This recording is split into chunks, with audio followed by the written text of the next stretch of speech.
bahwa Anda mengatakan Pak mati itu sakit. Apa yang Anda rasakan waktu itu?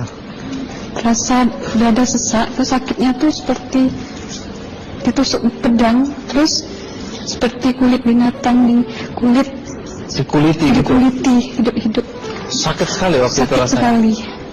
Terus di dada saya terasa sesak. Setelah itu paman saya mengajar saya mengucap kalimat thayyibah, terus mengucap doa kalimat syahadat, asyhadu an la ilaha illallah wa asyhadu anna muhammadar rasulullah. Apa betul waktu roh Anda itu dicabut dari kaki gitu, Iya. Anda bisa melihat jasad Anda? Sempat saya melihat jasad saya pada waktu itu, tapi sebentar. Setelah itu saya dibawa pergi oleh 2 orang malaikat ini. Dan pada waktu itu saya ingin ketemu sama ayah saya. Kebetulan ayah saya sudah meninggal. Dan suatu ayah saya meninggal, dia berusia 55 tahun. Setelah saya ketemu di sana, dia tuh berusia muda. Kok muda? Berusia 17 sampai 20 saya perkira. Anda sempat ngobrol dengan ayah? Sempat. Apa yang Anda sampaikan? Waktu itu ayah nangis. Ayah saya bilang, kenapa kamu kesini nak? Pulanglah, di rumah tidak ada orang. Kasihan buat ibumu dan adik-adikmu. Tidak ayah, janjiku sama Allah sudah sampai. Dan pada waktu itu ayah saya menangis. Nangis. Lalu apa yang dia ucapkan? Diam aja dia. Terus hilang. Kembali ke malaikat tadi, bentuk yang Anda lihat seperti apa malaikat ini? Dia ini laki-laki, tapi mukanya sama semua. Berapa malaikat? 2. Iya. Fisiknya seperti apa? Seperti berserban, berpakaian ihram, mukanya sama. Wajahnya seperti apa? Wajahnya sulit saya gambarkan. Yang jelas dia ini sama. Dua-dua itu sama rupanya. Apakah ada ucapan dari 2 sosok yang Anda anggap malaikat itu? Ada. Apa kata mereka? Waktu itu saya mengalami perjalanan spiritual. Saya disoal oleh malaikat itu dengan sebutan Ma ayyutuka, siapa Tuhanmu? Waktu itu roh saya menjawab, Tuhanku adalah Allah. Siapa pemimpinmu? Pemimpinku adalah Nabi Muhammad Sallallahu Alaihi Wasallam. Mana kiblatmu? Kiblatku adalah Ka'bah. Siapa kedua orang tuamu? Siapa saudara maramu? Terus saya diperjalankan. Setelah itu kedua orang malaikat ini memimpin tangan tangan kiri saya, membawa saya ke satu tempat, menduduki saya di sebuah kursi. Pada waktu itu kursinya tuh empuk, mungkin 8 busanya ya, cantik. Terus di sana saya duduk.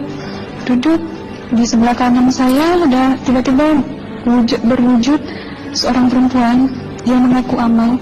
Kamu siapa? Saya, aku adalah Amalmu semasa kamu hidup di atas dunia. Dan selama kamu di sini, saya akan menemanimu sampai yaumul akhir, itu katanya.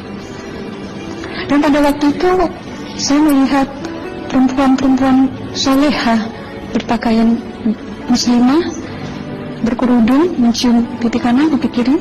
Dan salam perkenalan pertama waktu menduduki di situ. Setelah itu saya dihijrahkan lagi, dibawa oleh 2 orang malaikat ini lagi, melihat dosa-dosa besar ya. Di sana saya diperlihatkan ada seorang laki-laki memikul besi di bahunya. Saya perkirakan besi itu mungkin beratnya tuh berton kali ya. Berat sekali ya. Berat sekali. Terus dia berjalan nggak sampai ke tujuannya. Berlumuran darah nanah, baunya na'udzubillah misalnya. Bajunya tuh sobek-sobek. Waktu itu roh saya disaksikan oleh Amal. Saya tanya kepada Amal, roh tanya sama Amal, wahai Amalku, dosa apakah yang manusia ini lakukan sewaktu ia hidup di atas dunia? Amal menjawab pada waktu itu, sewaktu manusia ini di atas dunia, dia ini adalah menyantet orang, meneluh orang. sehingga dia berjalan nggak sampai yaumul akhir katanya. Yang kedua, saya melihat ada seorang laki-laki saling bunuh-membunuh. Sebentar kayak gitu lagi. Suatu manusia ini hidup di atas dunia, dia adalah seorang pembunuh, hingga dia tidak mau bertanggung jawab terhadap orang yang dibunuhnya. Terus yang ketiga, saya melihat ada seorang laki-laki dihujam kemaluannya pakai besi panas, timah panas itu ya, hingga menembus. Waktu itu roh bilang sama amal, wahai amalku, dosa apakah yang manusia ini hidup di atas dunia? Amal waktu itu menjawab, suatu manusia ini hidup di atas dunia, manusia ini adalah seorang perzina. Setelah itu saya melihat ada seorang laki-laki dihujam kemaluannya pakai besi panas, timah panas itu ya, hingga menembus. Waktu itu roh bilang sama amal, wahai amalku, dosa apakah yang manusia ini hidup di atas dunia? Amal waktu itu menjawab, suatu manusia ini hidup di atas dunia, manusia ini adalah seorang perzina. Setelah itu saya melihat ada seorang laki-laki disebati oleh rotan. Rotannya itu menyebati kulitnya tuh hingga lepas daging sama kulitnya. Itu amal menjawab, suatu manusia yang hidup di atas dunia, dia ini tidak pernah sholat Islam, hingga waktu matinya pun dia tidak mengucap 2 kalimat syahadat. Dan pada waktu itu roh sama amal sempat menghafiz Quran pada waktu itu dengan harapan supaya orang manusia yang Allah siksakan ini bisa terampuni dosanya. Jadi masih sempat waktu itu ya? Iya, roh sama amal yang menghafiz Quran, bertahzim, bersalawat, baca ayat 1000 dinar, membaca yasin. Tapi sayang, bahkan tambah banyak, Allah tidak mengampuni dosa-dosa mereka sayangnya. Setelah itu, akhirnya yang terakhir kali berzikir. Zikir saya pada waktu itu, subhanallah, walhamdulillah, wa la ilaha illallah, wallahu akbar, la haula wa la quwwata illa billahil aliyyil azim. Sekuat-kuatnya nada saya berteriak, tiba-tiba saya merasakan detik jantung ya. Pada waktu itu mungkin paman saya yang menyaksikan, itu saya koma. Disitulah saudara Anda kembali ke jasad ya? Iya, benar. Jadi banyak sekali Anda menyaksikan kejadian-kejadian di alam sana ya. Nah, menarik karena waktu kami menghubungin Mbak Aslina, pada dasarnya Mbak Aslina keberatan menceritakan kembali kisahnya.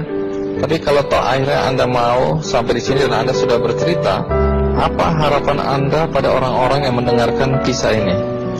Ya, harapan saya pertama, ya lebih banyak menyambut puasa ya, lebih banyak mendekat diri aja sama Allah, perbanyakkan amalan soleh, perbanyakkan zikir, perbanyakkan sholawat, baca Quran, dan sebagainya.